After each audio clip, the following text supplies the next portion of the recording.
అంటే బ్యాంకులో ఉన్నట్టంటే అర్థం ఏంటో తెలుసా? మనం ఏదైతే ఓన్ వెబ్సైట్లో కానీ ఓన్ పెట్రోల్లో కానీ పెడితే ఈజ్ అ మై మనీ. అంటే మీ బ్యాంకులోనో మీ ఇంట్లోనో మీ సంచిలోనో పెట్టుకున్నట్టు లెక్క ఓకే కదా. అంతే. అక్కడ వచ్చి 1831 కోటి మై మనీ అంటే అది 1831 కోటి షేరా,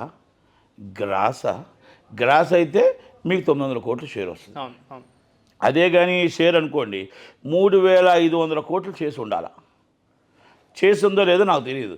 పుష్ప నాకు తెలిసి Andhra loss north India safe, Tamil Nadu loss, Kerala loss, Karnataka average. ఎక్కడి నుంచి వస్తాయండి డబ్బు? ఇక్కడ వచ్చి 80 కోట్లు చేస్తే 100 కోట్లు ఎంతో చేసింది అన్నది ఎంత నిజమో తెలియదు. బయట మాట్లాడుకోవడం ఇప్పుడు చెప్పాను కదా, నోట్లో మాట ఏముంది, ఎన్నైనా మాట్లాడుకోవచ్చు. మనం విన్నాలా? ఇగో ఒక సినిమాలో ఏదో ఒక జోక్ ఉంటుంది, పోసాని కృష్ణమూర్తి దగ్గర ఇద్దరు లంబు జంబు ఉంటారు. ఉండి వాళ్ళు 10,000 నీ మీద పెట్టు, 10 లక్షలు 20, 30, 3 కోట్ల ఓకే, 3 కోట్ల బాకీ కదా ఓకే. రే ఇదేంట్రా పోసాని కృష్ణమూర్తి వచ్చాడు, ఇదేంట్రా బాకీ అంటే, మేమిద్దరం అంతే సార్, 10 కోట్లు బాకీ ఉన్నాను, నేను ఇచ్చుకుంటాను అన్నట్టే ఉంది ఇక్కడ. దోచే సినిమాలో అదే చెప్తున్నాను కదా, సినిమా పేరు ఎందుకు కానీ అలా ఉంది ఈ పరిస్థితి ఇక్కడ. 1800 కోట్లు ఎక్కడున్నాయి అంటే మేము అలాగే అనుకుంటాం సార్, మేము పెట్రోల్లో పెట్టింది అనుకుంటాం. అంటే మీరు పెట్టింది కాదు, జనాల నుంచి వచ్చింది ఎంత. మనం ఒక హీరోని హైప్ చేయడం కోసం, ఒక హీరో మనం ఎవరిని తృప్తిపరచడం కోసం ఇవన్నీ పెడుతున్నాం, ఎవరిని తృప్తిపరచడం కోసం ఈ పబ్లిక్ అనౌన్స్ చేస్తున్నాం. ఎవరిని సినిమా హిట్ అయింది, ఎంజాయ్ చేయండి. సినిమా సూపర్, ఎంజాయ్ చేయండి. డేస్ వచ్చాయి, ఎంజాయ్ చేయండి. పుల్స్ వచ్చాయి, ఎంజాయ్ చేయండి. మిమ్మల్ని కలెక్షన్ చెప్పమని ఎవరు చెప్పారు? మీ ఖర్చులు చెప్పమని ఎవరు చెప్పారు? ఖర్చులు అనేది మీ అకౌంటెంట్కి నీట్గా తిరిగాలి, ఆ అకౌంటెంట్కి నుంచి మీ ఓనర్కి తిరిగాలి. అంతే తప్ప అకౌంటెంట్ డైరెక్ట్గా అకౌంట్ షీట్ మీద సంతకం పెట్టి ఇదిగో ఆఫీసర్గా ఫిట్టర్లో పెట్టమని ఎవరు చెప్పారు? మీరు పబ్లిక్ లిమిటెడ్ కంపెనీ అయితే మీరు వెబ్సైట్లో తీసుకొని ఈరోజు ఇంత లాభం వచ్చింది, ఇంత తీసేసారు కాబట్టి ఈజ్ అ పబ్లిక్ మనీ, ఇన్ని వేల కోట్ల లాభంలో ఉంది అని ఆ వెబ్సైట్లో పబ్లిక్ మనీ పెడతాం. Is right? మరి ఎక్కడ మన పబ్లిక్ కంపెనీయా? మన పబ్లిక్ దగ్గర డబ్బులు కలెక్ట్ చేస్తున్నావా? కలెక్ట్ చేయట్లే. పబ్లిక్ దగ్గర మనం పబ్లిక్ సినిమా పేరు చెప్పి పబ్లిక్ మనీ, పబ్లిక్ షేర్లు ఉన్న కంపెనీల దగ్గర మనం బోల్తా కొట్టిస్తున్నాం. ప్రజల దగ్గర టికెట్ రూపంలో డబ్బులు బోల్తా కొట్టిస్తున్నాం. ఈ 2 డబ్బులు తీసుకొని హీరోని సార్ ఇన్ని 100 కోట్లు వచ్చింది మీకు చెప్తున్నాం. ఇక్కడ ప్రజలు నష్టపోతున్నారు, అక్కడ ప్రజలు నష్టపోతున్నారు. ఒక అమెజానో, ఒక నెట్ఫ్లిక్సో, లేకపోతే సోన్సో, స్టార్మానో, ఇంకా ఎక్సెట్రా ఛానల్లో ఒక 105 కోట్లకు ఒక సినిమా కొన్నారు.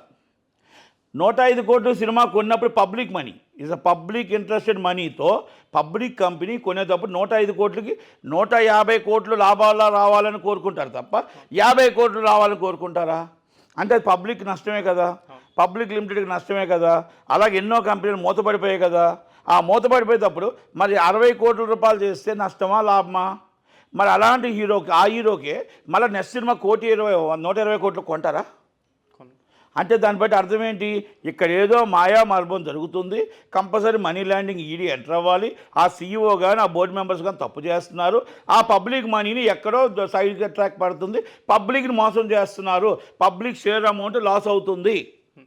రైట్? ఇప్పుడు మామూలుగా ఇండస్ట్రీలో ఇప్పుడు గత కొన్ని సంవత్సరాల నుంచి చూసుకుంటే ఈ కలెక్షన్స్ పోస్టర్లు కానీ ఇది వేయడం అనేది, అంటే ఇప్పుడు మీరు కరెక్ట్ అంటున్నారా, వేయకూడదు అంటున్నారు? ఎందుకంటే ఇప్పుడు మొన్న దేవరాకి వేశారు.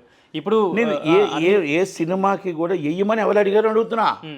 వెయ్యమని ఇన్కమ్ ట్యాక్స్లో అడిగారా? ఇన్కమ్ ట్యాక్స్ డైలీ మెయిల్ పంపించండి. మరి ఈడీఓలు అడిగారా? డైలీ మెయిల్ పంపించండి. లేకపోతే హీరో గారు అడిగారా? హీరో గారికి మెయిల్ పంపించండి. మీ డైరెక్టర్ అడిగితే డైరెక్టర్కి మెయిల్ పంపించండి. లేకపోతే మీ ఇంట్లో అడిగారా?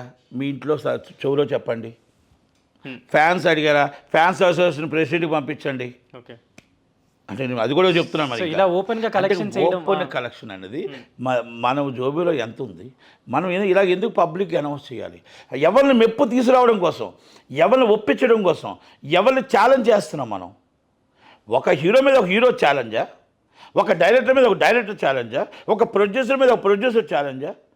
హిట్ ఎంజాయ్ చేయండి, హిట్ని ఆనందపడండి. సంక్రాంతికి వస్తున్నాడు సూపర్ డూపర్ హిట్, ఆనందపడండి. మీకు డాకు మహారాజ్ సూపర్ హిట్, ఆనందపడండి. గేమ్ చేంజర్ సూపర్, ఆనందపడండి. ఫ్లాపు తప్పు లేదు. ఎస్, అనుకున్న సినిమా రాలేదు, అనుకున్న టైం కరెక్ట్గా చేయలేకపోయాం. ఎస్, ఎక్కడో తప్పు జరిగింది, ప్రజలకు మా సినిమా నచ్చలేదు. Accepted, I'm accepted.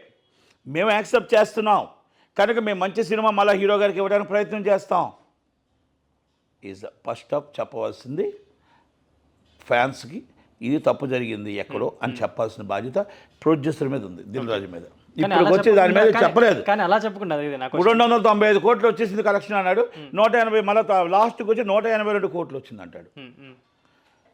మొత్తం సినిమా 15 రోజులకు ఎంతకో 182 కోట్లు అంటాడు. First day 186, second day 295. మరి ఇది కరెక్టా, ఇది కరెక్టా, 182 కరెక్టా? అందుకే ఐటీ వాళ్ళు వచ్చారు. అదే 182 కరెక్ట్. ఎందుకంటే ఈ 2 కరెక్ట్ కావు. 182 కూడా gross.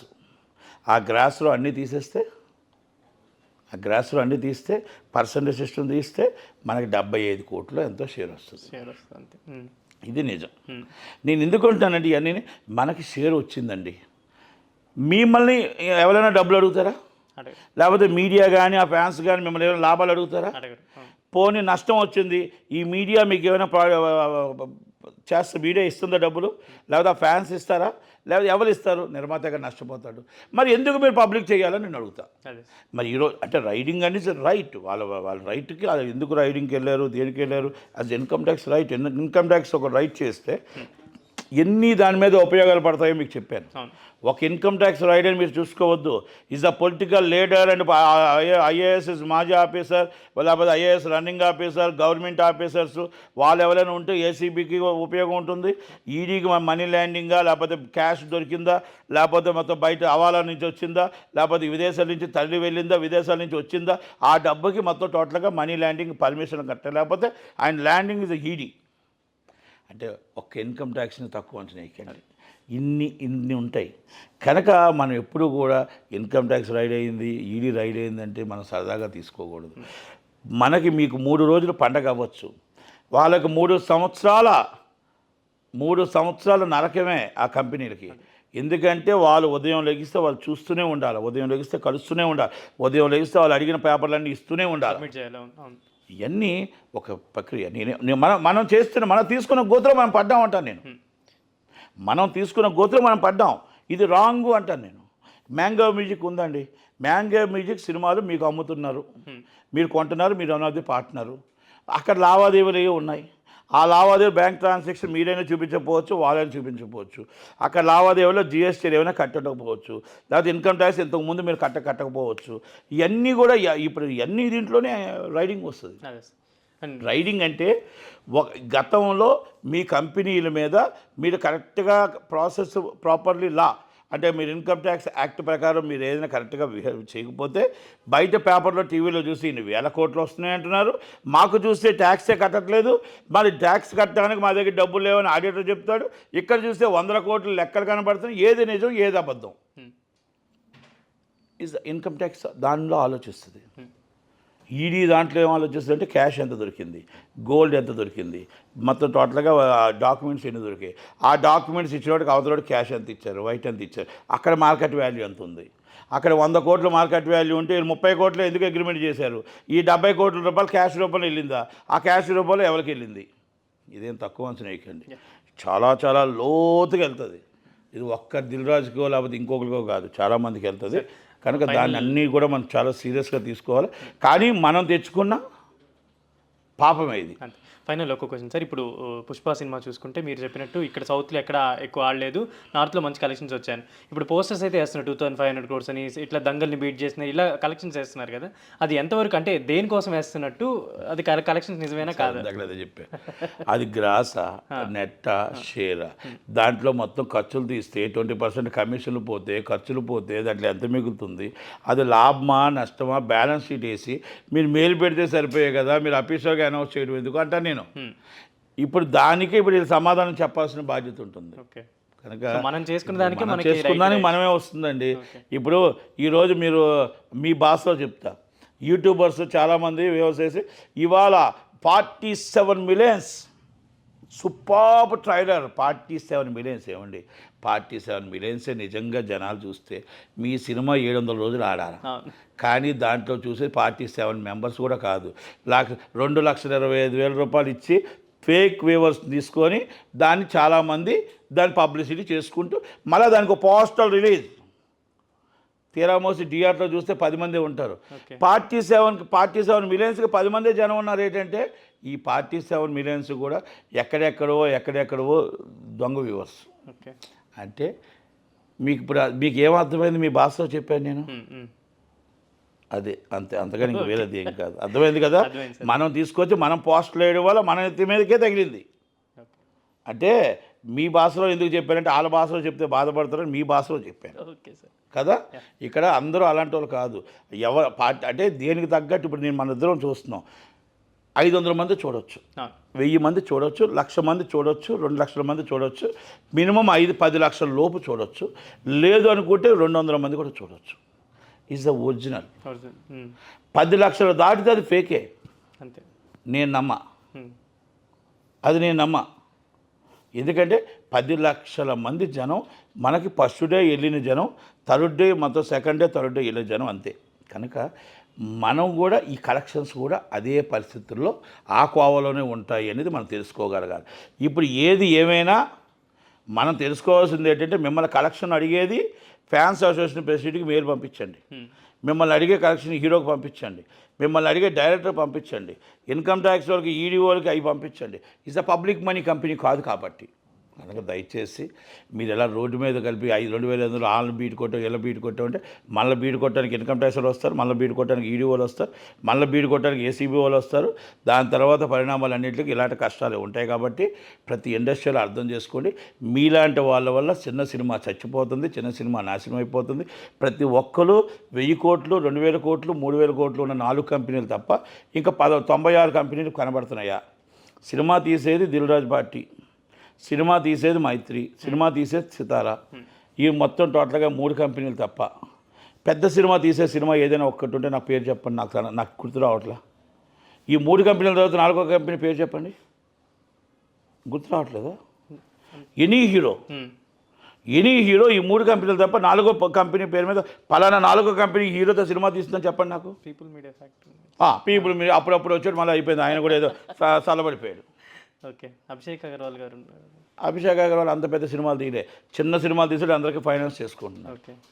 Not only big. So ఉంటే ఒక 5-6 మంది ఉన్నారు అంతే. అంటే వాళ్ళందరూ 500 కోట్లకి వెళ్ళా. ఓకే. పీపుల్స్ మీడియా కూడా 200 కోట్ల లోపే, అభిషేక్ అగర్వాల్ కూడా 50 కోట్ల లోపే. ఈ 500 కోట్లు దాటి సినిమాలు చేసే నిర్మాతల కోసం అడిగా. లేరు సార్. ఇది గట్స్ ఉన్న మగాడు మైత్రి, ఒక గట్స్ ఉన్న మగాడు వంశీ, గట్స్ ఉన్న మగాడు దిల్ రాజు గారు. వీళ్ళ 14 సంవత్సరాల నుంచి రన్ అవుతున్నాయి. ఆ హీరోలు మార్చి కంపెనీలు ఇచ్చినా కూడా వీలే. మీరు అభిషేక్ అగర్వాల్ గారు చిన్న వాళ్ళందరూ పాపం వాళ్ళు బోలో శంకర్తో ఆయన అయిపోయాడు. బోలో శంకర్ ఎవరో ఆయన పేరు అనిల్ శుంకర. ఆ తర్వాత ఆయన కనబడలేదు. చిన్న సినిమా చేసుకుందాం అన్నా కూడా కనబడలేదు ఆయన. అంటే మీరు ఇండస్ట్రీలో ఇంత సినిమా బడ్జెట్లు చేస్తే రేపు సామాన్య ప్రజలకి చిన్న సినిమా కోసం ఏం చెప్పాలి? చిన్న సినిమా అంటే 200 కోట్లు అంట. అంటే ఇండస్ట్రీ ఉందా, చంపేశారా? మినిమం బడ్జెట్ మూవీ ఎంత అని అడిగితే ఒక పెద్ద వ్యక్తి చెప్తున్నాడు, minimum budget and 200 crores, middle budget and 500 crores, is the big budget and 700 crores అంటాడు. ఓకే. ఒకప్పుడు సినిమా ఫీల్డ్లో మినిమం బడ్జెట్ అంటే 2 crores, మిడిల్ బడ్జెట్ అంటే 5 crores, బిగ్ బడ్జెట్ అంటే 10 to 30 crores. దీని కథనే మార్చేశారు కదా, దీని కథనాన్ని మార్చేశారు కదా. ఇండస్ట్రీ మరి నాశనం అయిపోవడానికి రాకపోతే మీరు తీసే 10 సినిమాలు, మీరు తీసే 10 మంది హీరోలు, మేము కొన్ని లక్షల మంది కార్మికులు చిన్న సినిమా బతుకుతేనే ఈ ఇండస్ట్రీ బతుకుతుంది. చిన్న సినిమా బతకాలంటే ఇండస్ట్రీ నిలబడాలి, ఇండస్ట్రీ కాపాడుకోవాలి. మిమ్మల్ని మీ 3 కంపెనీల కోసం, మీ 4 హీరోల కోసం ఇండస్ట్రీ బతుకుతుందా అని అడుగుతున్నా. మీకు 700 కోట్లు 5,000 కోట్లు టర్న్ ఓవర్ ఎక్కడి నుంచి వస్తుంది? మరి ఎంత లాభాలు వస్తున్నాయని ఇన్కమ్ ట్యాక్స్ వచ్చింది. మరి 96 మంది కోసం ఎదుగు రాలే? కనుక ఇది అర్థం చేసుకోండి. చిన్న సినిమా బతకాలా, పెద్ద సినిమా బతకాలా. మీరు 700 కోట్లలో పాన్ ఇండియా ఒక సినిమా తీయండి, అందరి కోసం ఒక 50 కోట్లలో సినిమా తీయండి, తెలుగుదనం కోసం తెలుగుదనం ఉట్టిపడుతున్నట్టు 60 కోట్లలో సినిమా తీయండి, సౌత్ ఇండియా లాంగ్వేజ్ కోసం 100 కోట్లలో సినిమా తీయండి. దయచేసి సినిమాని 1000 కోట్లలోకి తీసుకెళ్ళి సినిమా ఇండస్ట్రీని నాశనం చెయ్యొద్దు. మీకు వస్తుంది డబ్బు కావచ్చు, మీకు వెళ్ళొచ్చు డబ్బు కావచ్చు, కానీ దయచేసి ఇండస్ట్రీని నాశనం చేయదు. మీరు కూడా ఏం సాధించారో నాకు అర్థం కావట్లేదు. మీరు ఎన్ని వేల కోట్లు సంపాదించారు 14 సంవత్సరాలు, మీరు సంపాదించిన డబ్బు ఎంతో చెప్పండి, పోగొట్టుకుంది ఎంతో చెప్పండి. మీరు ఎంత సంపాదించుకున్న, అమెరికాలో సంపాదించుకున్న 50,000 కోట్లు 1,00,000 కోట్లు సంపాదించలేదు కదా, మరి పోగొట్టుకుంది ఎంతో చెప్పండి. దయచేసి పెద్ద మనసు అర్థం చేసుకోండి. ఇన్కమ్ ట్యాక్స్ ఎందుకు వస్తుంది, ఈడీ ఎందుకు వస్తుంది, ఇలాంటి రైడ్లు మనం ఇలాంటి ఫేక్ లెటర్స్ ఫేక్ మనం పెట్టబట్టే వస్తుందని మాత్రం అర్థం చేసుకుంటే మంచిదని నా ఉద్దేశం. Okay sir, thank you sir.